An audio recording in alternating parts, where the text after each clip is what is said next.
Welcome back my dear student.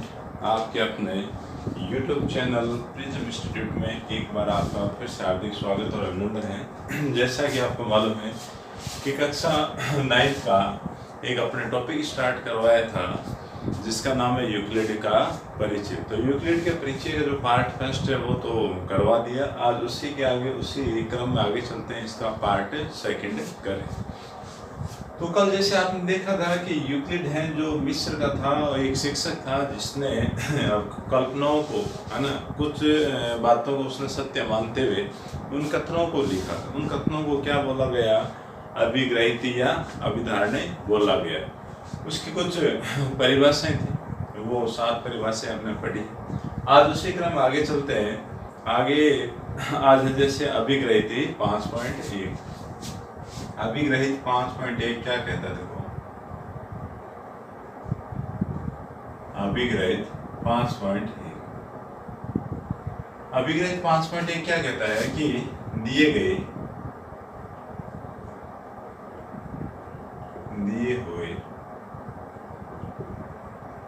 दो बिंदुओं से होकर एक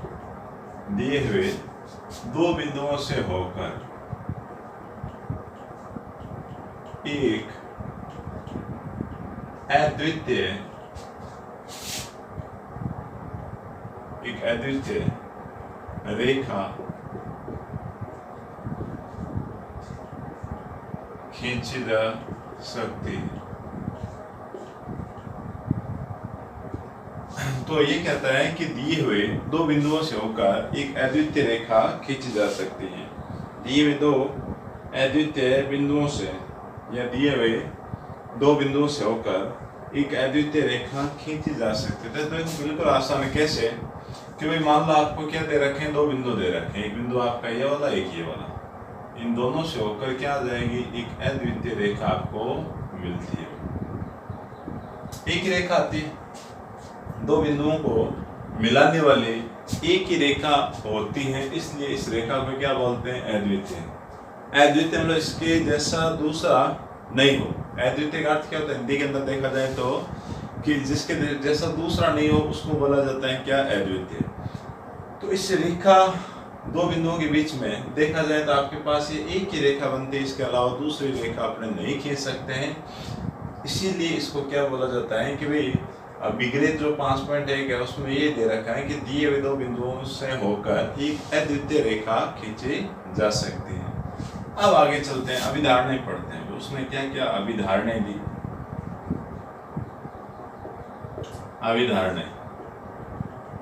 अभिधारणाओं के अंदर पहली अभिधारणा पढ़ते हैं कि पहली अभिधारणा उसने क्या दी।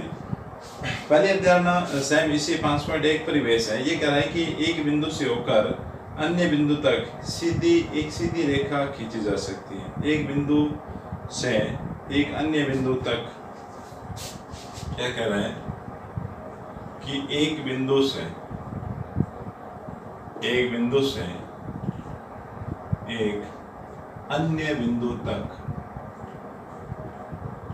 अन्य बिंदु तक सीधी रेखा खींची जा सकती है।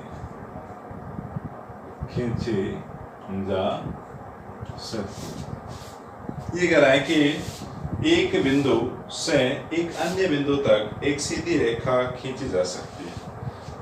इसी की तरह ही जैसे अभिग्रहित 5.1 में तो इसने क्या कहा था कि दो बिंदुओं से होकर जाने वाली एक अद्वितीय रेखा खींची जा सकती है। अभिधारणा फर्स्ट उसने ये कह दिया कि एक बिंदु आपको दे रखा है, इस बिंदु से एक अन्य बिंदु तक क्या खींच सकते हैं? तो बिल्कुल सीधी रेखा अपने खींच सकते हैं। तो मैटर वही है, भाषा को थोड़ा सा क्या कर दिया? चेंज कर दिया है। चेंज क्या करवाया? सिर्फ इतना सा कहा है कि एक बिंदु यहाँ से स्टार्ट करा, एक बिंदु से एक अन्य बिंदु तक सीधी रेखा खींची जा सकती है। ये आपकी है जो अभिधारणा क्या होगी? फर्स्ट होगी। और आगे चलते हैं। अभिधारणा सेकंड क्या कहती है कि एक शांत रेखा को अनिश्चित रूप से बढ़ाया जा सकता है। एक शांत रेखा को क्या कहता है कि एक शांत रेखा को अनिश्चित रूप से बढ़ाया जा सकता है। शांत रेखा क्या है, देखो ये आपका जो रेखाखंड है ना वही शांत रेखा है, बढ़ाया जा सकता है। ठीक है, जैसे एक रेखाखंड है आपका, ये दो बिंदु है इसके, ये प्रारंभिक बिंदु है, ये इसका लास्ट बिंदु है, ये होती है शांत रेखा। शांत रेखा में दो बिंदुओं के बीच में एक निश्चित दूरी हो, वो रेखा क्या कहलाती है, शांत रेखा। तो अभी धारणा जो सेकंड है वो कहता है ये जो शांत रेखा है इसको अनिश्चित रूप से बढ़ाया जा सकता है, मतलब आप इसको आगे बढ़ा सकते हो ऐसे, है ना। इधर आपकी इच्छा हो रही कितना बढ़ा लें, इस साइड भी आप इसको बढ़ा सकते हैं, कितना भी आप बढ़ा लो, तो अनिश्चित रूप से बढ़ाया जा सकता है। जितनी आपको आवश्यकता है, जितनी इसकी लेंथ चाहिए, उसी एवज में आप उसको क्या लंबा कर सकते हैं, बढ़ा सकते हैं। तो ये होगी अपनी अभिधारणा, कौन सी हो गई, सेकंड। इसी क्रम में एक अभिधारणा और है, उसे और करते हैं। इससे पहले आप इसका एक स्क्रीनशॉट ले लीजिए। एक बार मैं थोड़ा सा रिवाइज करवा देता हूँ कि अभी कह रही थी 5.1 में ये कह रहा है कि दिए हुए दो बिंदुओं से होकर एक अद्वितीय रेखा खींची जा सकती है। बार बार पढ़ोगे तभी आपको ये चीजें याद रहेगी। तो अभी कह रही थी जो 5.1 है उसमें ये कहा है कि दो बिंदुओं से होकर एक अद्वितीय रेखा आपको मिलेगी, मतलब उसके जैसी क्या दूसरी रेखा आपको नहीं मिलेगी। या सिंपल शब्दों में ये कहा जाए कि दो बिंदुओं को यदि आप ज्वाइंट करोगे तो आपको क्या मिलेगी, एक रेखा मिल जाएगी। इसी प्रकार अभिधारणाओं पे चले तो अभिधारणा जो फर्स्ट है उसमें ये कह रहा है कि एक बिंदु से एक अन्य बिंदु तक सीधी रेखा खींची जा सकती है। कहने का मतलब कि एक बिंदु आपने यहाँ लगाया, एक यहाँ लगाया, तो उन दोनों को ज्वाइंट करने के लिए आप क्या बनाओगे, एक सीधी रेखा बनाओगे। और इसका जो सेकंड है वो कह रहा है कि एक शांत रेखा को अनिश्चित रूप से बढ़ाया जा सकता है। जैसे ये शांत रेखा है, आप इसको इधर भी बढ़ा सकते हैं, आपकी इच्छा होगी आप इसको इस साइड भी बढ़ा सकते हैं। तो इसका आप स्क्रीनशॉट ले लें ताकि और आगे चला जाए। सबसे बड़ी दिक्कत ये है कि ये जो अपने जो चैप्टर है वो क्या है, भाषाई चैप्टर है, इनमें कुछ लिखना है नहीं, सिर्फ लैंग्वेज है। उन्हीं भाषाओं को बार बार पढ़ेंगे, बार बार लिखेंगे, तब जाके अपने को क्या वो चीज़ें याद रह जाएगी। और आगे चलते हैं। इसकी जो अभिधारणा है कौन सी है, आगे तीन, वो करें। इसकी अभिधारणा कौन सी है, तीन, वो आगे वो अभिधारणा हो चुकी है। तीसरी को लेते हैं। तीसरी अभिधारणा में ये अपने को क्या कहता है, तीसरी अभिधारणा में ये कह रहा है कि किसी को केंद्र मानकर और किसी त्रिज्या से एक वृत्त खींचा जा सकता है। तीसरी जो अभिधारणा है वो कह रहा है कि किसी को केंद्र मानकर, किसी को केंद्र मानकर किसी त्रिज्या से, किसी को केंद्र मानकर किसी त्रिज्या से वृत्त खींचा जा सकता है, वृत्त खींचा जा सकता है, वृत्त खींचा जा सकता है। किसी बिंदु होना चाहिए, किसी बिंदु को केंद्र मानकर। तो किसी को केंद्र मानकर या किसी बिंदु को केंद्र मानकर किसी त्रिज्या का एक वृत्त खींचा जा सकता है। जैसे कोई बिंदु आपके पास है, जैसे मान लो ये बिंदु है, इस बिंदु को मैंने यहाँ मान लिया, मानने के बाद किसी त्रिज्या, मैंने कोई भी एक त्रिज्या बनाई, और त्रिज्या बनाने के बाद ये कह रहा है किसी बिंदु को केंद्र मानकर किसी त्रिज्या का एक वृत्त आप बना सकते हो, तो ये सर्किल अपने पास आ जाएगा। तो कोई बिंदु है उसको ले लिए और कोई भी नाप की क्या ले लिए, त्रिज्या ले ली, इस त्रिज्या के नाप का क्या बना दिए, एक वृत्त खींचा जा सकता है। यही इसकी क्या तीसरी अभिधारणा है। इसके बाद आगे चलते हैं। चौथी अभिधारणा में ये क्या कहता है, चौथी अभिधारणा में ये कह रहा है कि सभी समकोण एक दूसरे के बराबर होते हैं। क्या कहता है कि सभी समकोण एक दूसरे के बराबर होते हैं। ये भी सही है, सभी समकोण एक दूसरे के बराबर होते हैं।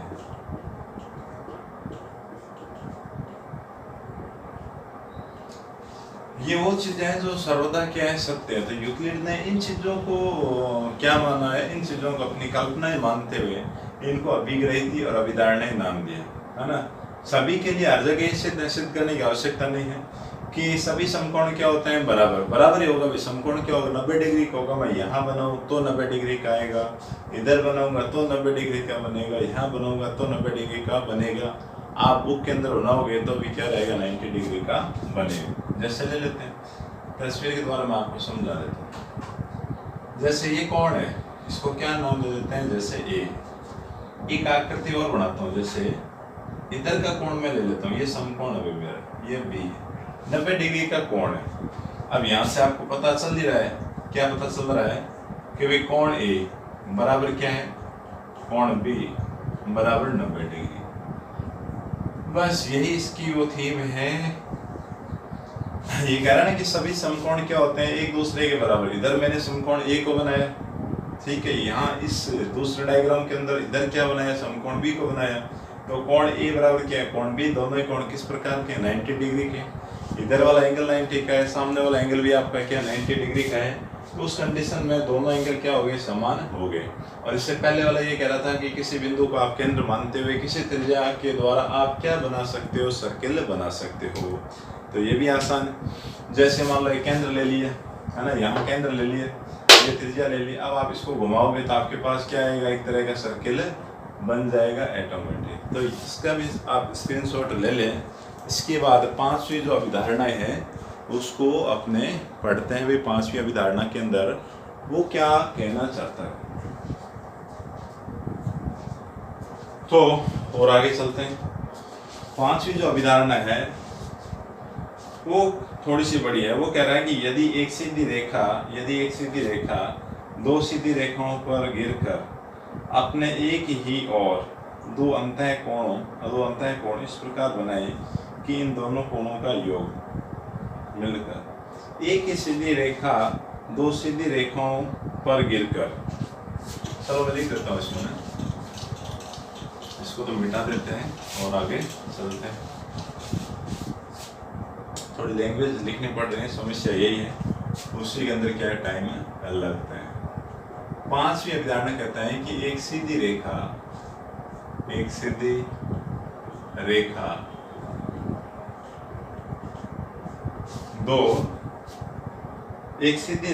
दो सीधी रेखाओं पर गिरकर, एक सीधी रेखा दो सीधी रेखाओं पर गिरकर अपने एक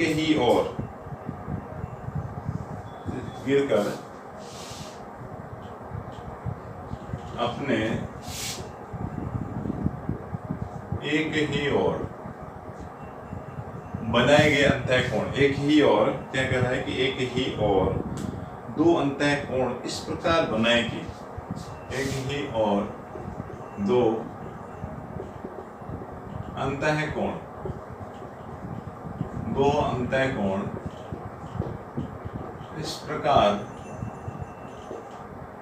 बनाए कि दोनों का जो योगफल है वो 180 से क्या होना चाहिए, कम होना चाहिए। शायद ये कह रहा है कि इस प्रकार बनाए कि इन दोनों कोणों का योग मिलकर बनाए कि इन दोनों कोणों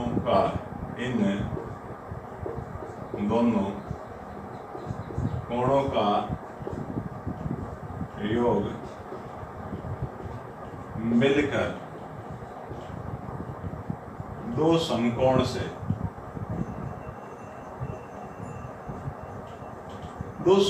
छोटा हो। इसका मतलब क्या हो गया, 90 प्लस 90 मतलब 180 से क्या रहना चाहिए, योगफल कम रहना चाहिए। तो दो समकोण से कम हो तो वे दोनों सीधी रेखाएं अनिश्चित रूप से बढ़ाए जाने पर तो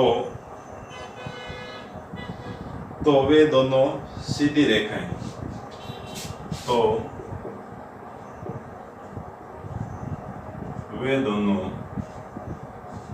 सीधी रेखाएं अनिश्चित रूप से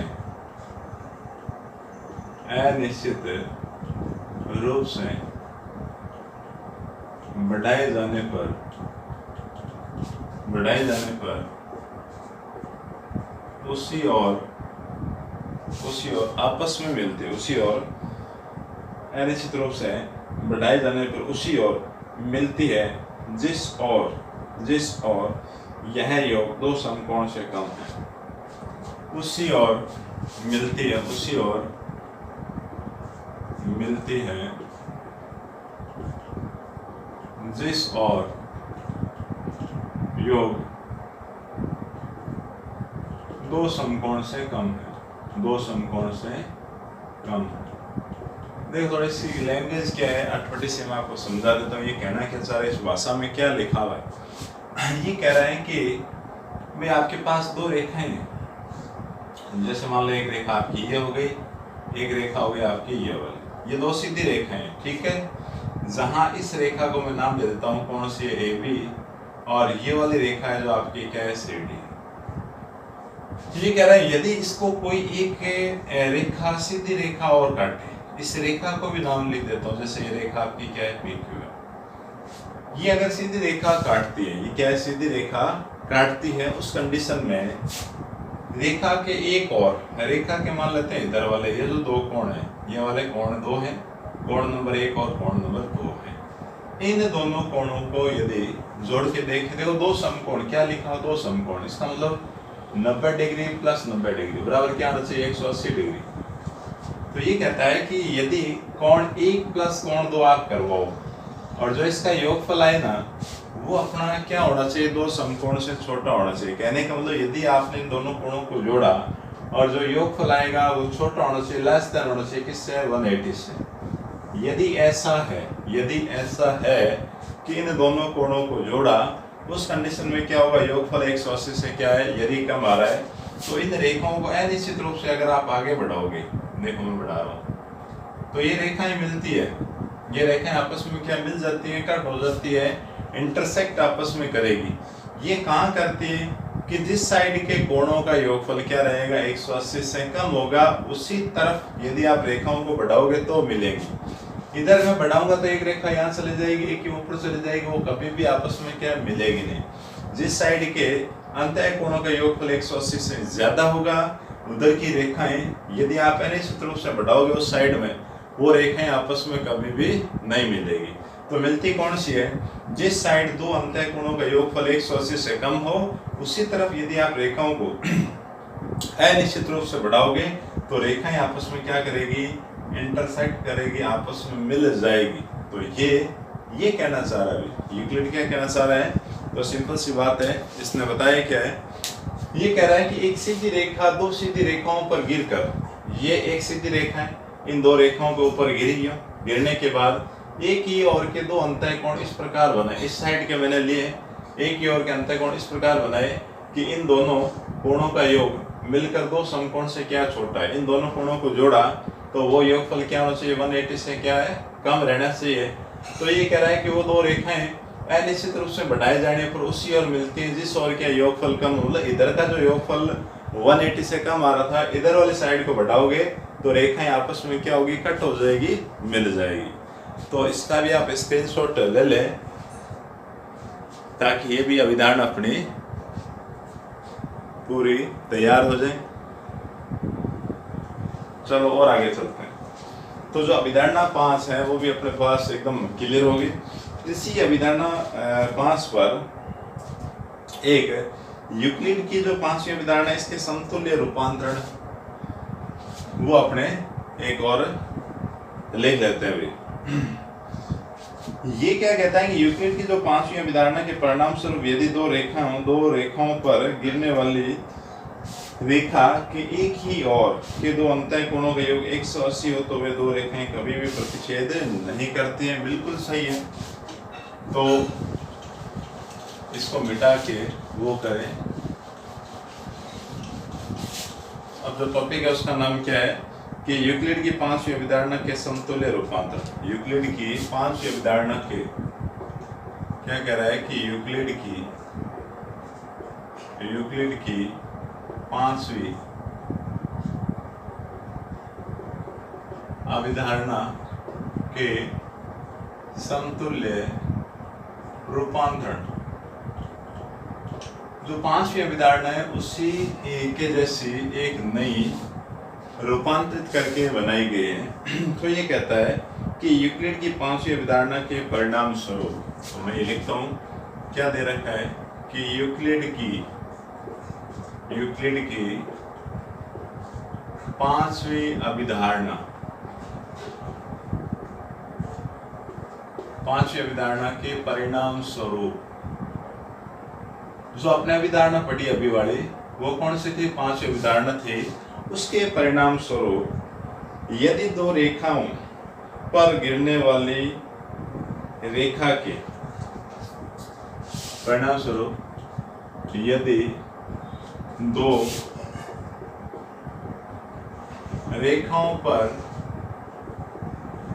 गिरने वाली रेखा के एक ही ओर बने अंतःकोण, एक ही ओर बने अंतःकोणों का योग 180 हो, अंतःकोणों का योग, अंतःकोणों का योग 180 डिग्री हो, तो रेखाएं प्रतिच्छेद नहीं करेगी, तो रेखाएं प्रतिच्छेद नहीं करेगी। तो देखो, उसी अभिधारणा के परिणाम स्वरूप बनाया गया जो यूक्लिड की पांचवी अभिधारणा थी, जो अभी अपने पढ़ा था कि यदि कोई एक सीधी रेखा है, दो सीधी रेखाओं पर गिरती है, उस कंडीशन में एक ही साइड के, उस रेखा के एक ही तरफ के बने जो दो अंतःकोण है, उनका यदि योगफल दो समकोणों से यदि छोटा हो, मतलब 180 से यदि कम हो, उस कंडीशन में उसी साइड में रेखाओं को अनिश्चित रूप से यदि आप बढ़ाते हो, तो आपस में रेखाएं क्या करती हैं? प्रतिच्छेद करती हैं। उसी पर एक रूपांतरण और करवाया गया।